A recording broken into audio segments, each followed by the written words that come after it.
कर्मयोग अध्याय 2। अपने अपने कार्य क्षेत्र में सब बड़े हैं। सांख्य मत के अनुसार प्रकृति त्रिगुणमयी है। ये 3 गुण हैं, सत्व, रज तथा तम।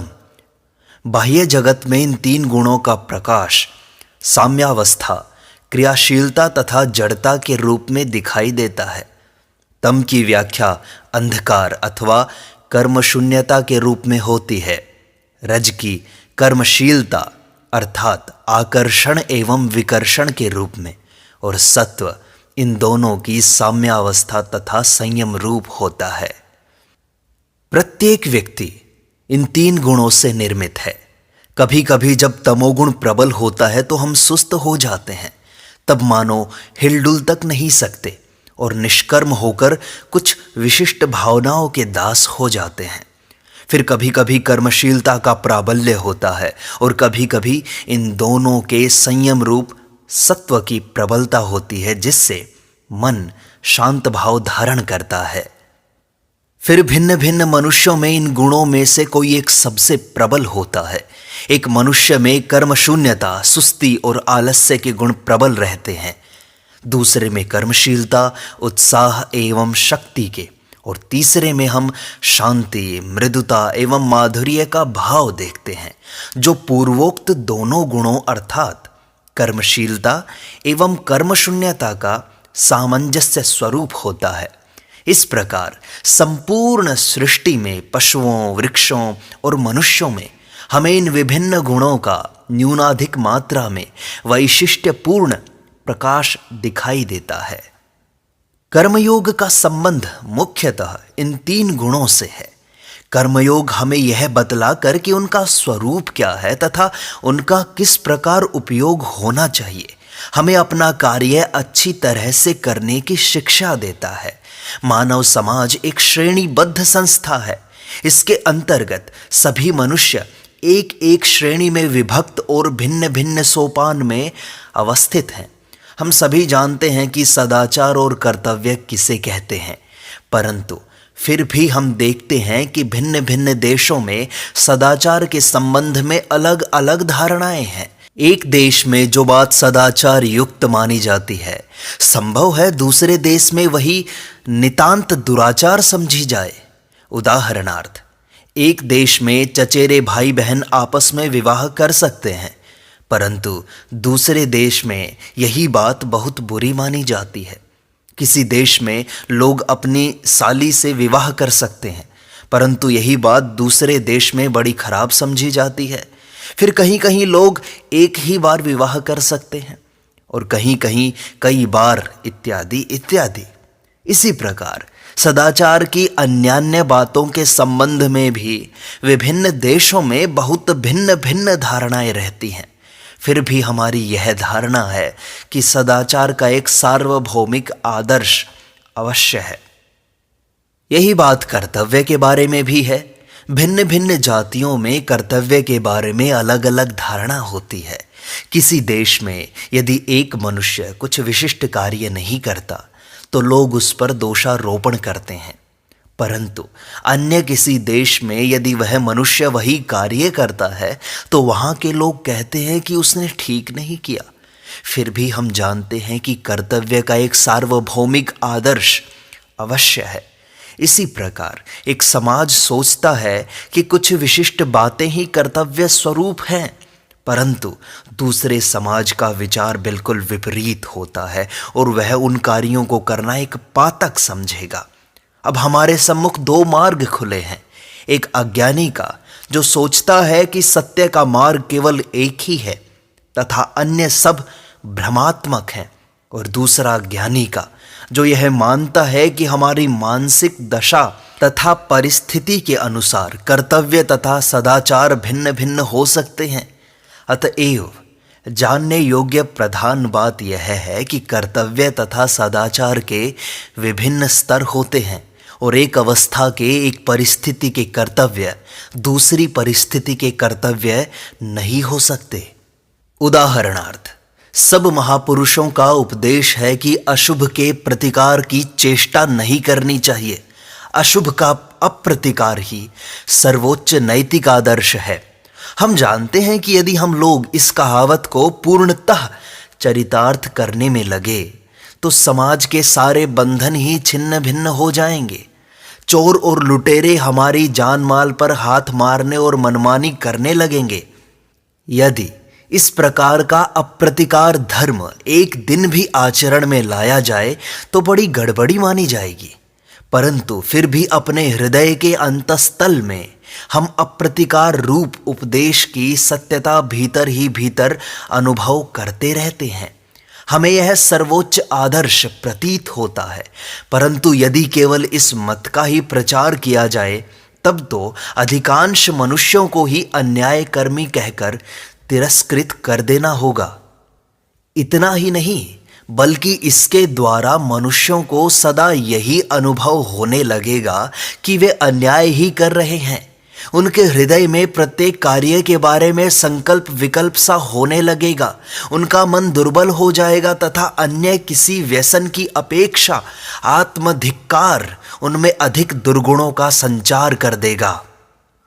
जो व्यक्ति अपने प्रति घृणा करने लगा है उसके पतन का द्वार खुल चुका है, और यही बात जाति के संबंध में भी घटती है। हमारा पहला कर्तव्य यह है कि हम अपने प्रति घृणा न करें, क्योंकि आगे बढ़ने के लिए यह आवश्यक है कि हमें पहले स्वयं में विश्वास रखना होगा और फिर ईश्वर में। जिसे स्वयं में विश्वास नहीं उसे ईश्वर में कभी भी विश्वास नहीं हो सकता।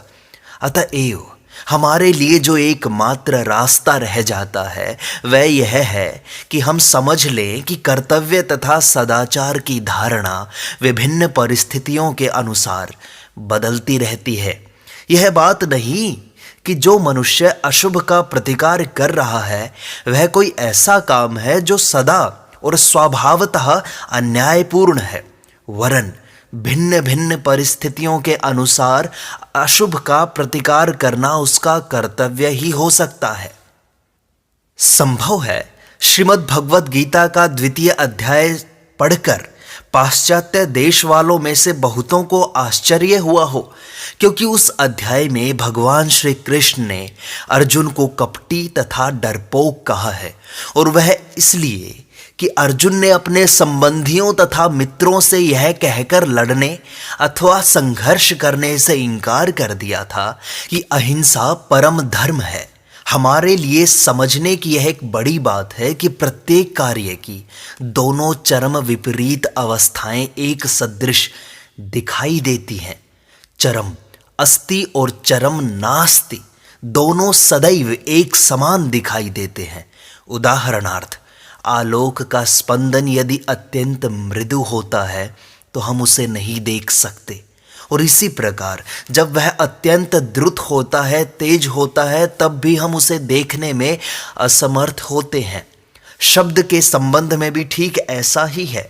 न तो उसके बहुत मृदु होने पर हम उसे सुन सकते हैं और न उसके बहुत उच्च होने पर। इसी प्रकार का भेद प्रतिकार और अप्रतिकार में है। एक मनुष्य इसलिए प्रतिकार नहीं करता कि वह कमजोर है, सुस्त है, असमर्थ है।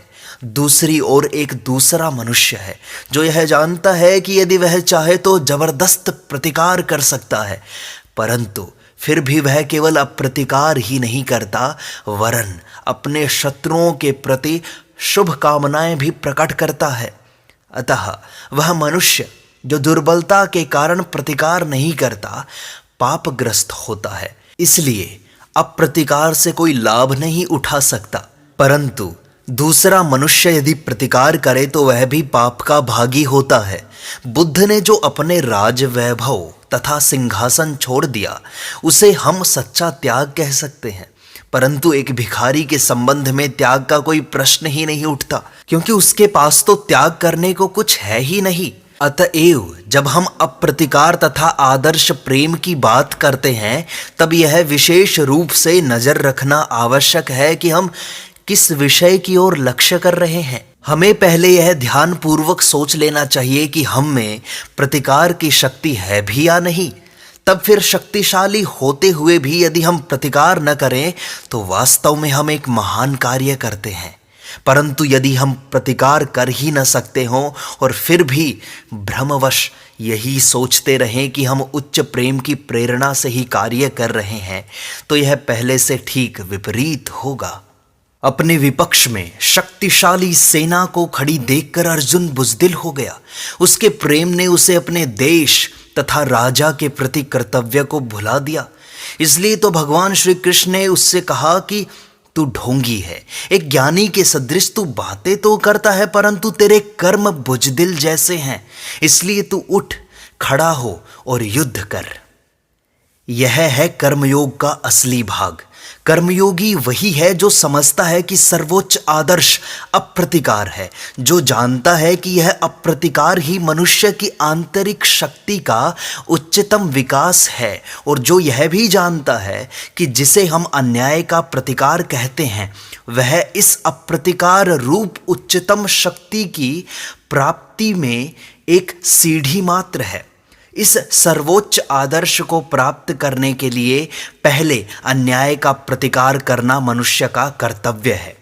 पहले वह कार्य करे, युद्ध करे, यथाशक्ति प्रतिद्वंद्विता करे। जब उसमें प्रतिकार की यह शक्ति आ जाएगी तभी वह अप्रतिकार उसके लिए एक गुण स्वरूप होगा। अपने देश में एक बार एक व्यक्ति के साथ मेरी मुलाकात हुई। मैं पहले से जानता था कि वह आलसी है, बुद्धिहीन है और अज्ञ है। उसे कुछ जानने की स्पृहा भी न थी। सारांश यह है कि वह पशुवत अपना जीवन व्यतीत करता था। उसने मुझसे प्रश्न किया कि भगवान की प्राप्ति के लिए मुझे क्या करना चाहिए, मैं किस प्रकार मुक्त हो सकूंगा। मैंने उससे पूछा कि क्या तुम झूठ बोल सकते हो। उसने उत्तर दिया, नहीं। मैंने कहा, तब तुम पहले झूठ बोलना सीखो। पशुवत अथवा एक लट्ठे के सदृश जड़वत जीवन यापन करने की अपेक्षा झूठ बोलना कहीं अच्छा है। तुम अकर्मण्य हो, अवश्य तुम उस सर्वोच्च निष्क्रिय अवस्था तक पहुंचे नहीं जो सब कर्मों से परे और परम शांतिपूर्ण है। और तो और तुम इतने जड़ भावापन्न हो कि एक बुरा कार्य करने में भी तुम में ताकत नहीं है। अवश्य इतने तामसिक पुरुष बहुधा नहीं होते। और सच पूछो तो मैं उससे मजाक ही कर रहा था, पर मेरा मतलब यह था कि संपूर्ण निष्क्रिय अवस्था या शांत भाव प्राप्त करने के लिए मनुष्य को कर्मशीलता में से होकर जाना होगा। आलस्य का प्रत्येक दशा में त्याग करना चाहिए। क्रियाशीलता का अर्थ है प्रतिकार। मानसिक तथा शारीरिक समस्त दुर्बलताओं का प्रतिकार करो, और जब तुम इस प्रतिकार में सफल हो जाओगे तभी शांति प्राप्त होगी। यह कहना बड़ा सरल है कि किसी से घृणा मत करो, किसी अशुभ का प्रतिकार मत करो, परंतु हम जानते हैं कि इसे कार्य रूप में परिणत करना क्या चीज़ है। जब सारे समाज की आंखें हमारी ओर फिरती हैं तो हम प्रतिकार का स्वांग भले ही करें, परंतु हमारे हृदय में प्रतिकार की वासना टोंच करती रहती है। यथार्थ अप्रतिकार के भाव से हृदय में जो शांति अनुभूत होती है उसका अभाव हमें निरंतर खलता रहता है। हमें ऐसा लगता है कि प्रतिकार करना ही अच्छा है। यदि तुम्हें धन की इच्छा है और साथ ही तुम्हें यह भी मालूम है कि जो मनुष्य धन का इच्छुक है उसे सारा संसार दुष्ट कहता है, तो संभव है कि तुम धन प्राप्त करने के लिए प्राणपण से चेष्टा करने का साहस न करो, परंतु फिर भी तुम्हारा मन दिन रात धन के पीछे दौड़ता रहेगा। पर यह तो सरासर कपटता है और इससे कोई लाभ नहीं होता। संसार में कूद पड़ो और जब तुम इसकी समस्त सुख और दुख भोग लोगे तभी त्याग आएगा, तभी शांति प्राप्त होगी। अतएव प्रभुत्व लाभ की अथवा अन्य जो कुछ तुम्हारी वासना हो वह सब पहले पूरी कर लो, और जब तुम्हारी सारी वासनाएं पूर्ण हो जाएंगी तब एक ऐसा समय आएगा जब तुम्हें यह मालूम हो जाएगा कि ये सब चीज़ें तो बहुत छोटी हैं, परंतु जब तक तुम्हारी वह वासना तृप्त नहीं होती तब तक तुम उस कर्मशीलता में से होकर नहीं गुजरते, तब तक तुम्हारे लिए उस शांत भाव एवं आत्मसमर्पण तक पहुंचना नितांत असंभव है। यह अहिंसा तत्व, यह अप्रतिकार धर्म गत हजारों वर्षों से प्रचारित होता आया है। प्रत्येक व्यक्ति ही इसके बारे में बचपन से सुनता आया है, परंतु आज संसार में बहुत कम लोग ऐसे दिखाई देते हैं जो वास्तव में उस स्थिति तक पहुंच सके हैं। मैंने लगभग आधे संसार का भ्रमण कर डाला है, परंतु मुझे शायद ऐसे 20 मनुष्य भी नहीं मिले जो वास्तव में शांत तथा अहिंसा प्रकृति वाले हों। प्रत्येक मनुष्य का कर्तव्य है कि वह अपना आदर्श लेकर उसे अपने जीवन में ढालने का प्रयत्न करे, बजाय इसके कि वह दूसरों के आदर्शों को लेकर अपने चरित्र को गढ़ने की चेष्टा करे। अपने ही आदर्श का अनुसरण करना सफलता का अधिक निश्चित मार्ग है। संभव है दूसरे का आदर्श वह अपने जीवन में ढालने में कभी समर्थ न हो। उदाहरणार्थ, यदि हम एक छोटे बच्चे से एकदम 20 मील चलने को कह दें तो या तो वह बेचारा मर जाएगा, या यदि 1000 में से एक आधा रेंगता रेंगता कहीं पहुंचा भी तो वह अधमरा हो जाएगा। बस हम भी संसार के साथ ऐसा ही करने का प्रयत्न करते हैं। किसी समाज के सब स्त्री पुरुष न एक से मन के होते हैं, न एक ही योग्यता के होते हैं, न एक शक्ति के। अतएव उनमें से प्रत्येक का आदर्श भी भिन्न भिन्न होना चाहिए और इन आदर्शों में से एक का भी उपहास करने का हमें कोई अधिकार नहीं। अपने आदर्श को प्राप्त करने के लिए प्रत्येक को जितना हो सके यत्न करने दो। फिर यह भी ठीक नहीं कि मैं तुम्हारे अथवा तुम मेरे आदर्श द्वारा जांचे जाओ। आम की तुलना इमली से नहीं होनी चाहिए और न इमली की आम से। आम की तुलना के लिए आम ही लेना होगा और इमली के लिए इमली। इसी प्रकार हमें अन्य सब के संबंध में भी समझना चाहिए। बहुत्व में एकत्व की सृष्टि का नियम है। प्रत्येक स्त्री पुरुष में व्यक्तिगत रूप से कितना भी भेद क्यों न हो, उन सब के पीछे वह एकत्व ही विद्यमान है। स्त्री पुरुषों के भिन्न भिन्न चरित्र एवं उनकी अलग अलग श्रेणियां सृष्टि की स्वाभाविक विभिन्नता मात्र हैं। अतएव एक ही आदर्श द्वारा सबकी जांच करना अथवा सबके सामने एक ही आदर्श रखना किसी भी प्रकार उचित नहीं है। ऐसा करने से पहले एक अस्वाभाविक संघर्ष उत्पन्न हो जाता है और यह फल होता है कि मनुष्य स्वयं से ही घृणा करने लगता है तथा धार्मिक एवं उच्च बनने से रुक जाता है। हमारा कर्तव्य तो यह है कि हम प्रत्येक को उसके अपने उच्चतम आदर्श को प्राप्त करने के लिए प्रोत्साहित करें तथा उस आदर्श को सत्य के लिए जितना निकटवर्ती हो सके लाने की चेष्टा करें। हम देखते हैं कि हिंदू नीति शास्त्र में यह तत्व बहुत प्राचीन काल से ही अपनाया जा चुका है। हिंदुओं के धर्मशास्त्र तथा नीति संबंधी पुस्तकों में ब्रह्मचर्य, गृहस्थ, वानप्रस्थ तथा संन्यास इन सभी विभिन्न आयामों के लिए भिन्न भिन्न विधियों का वर्णन है।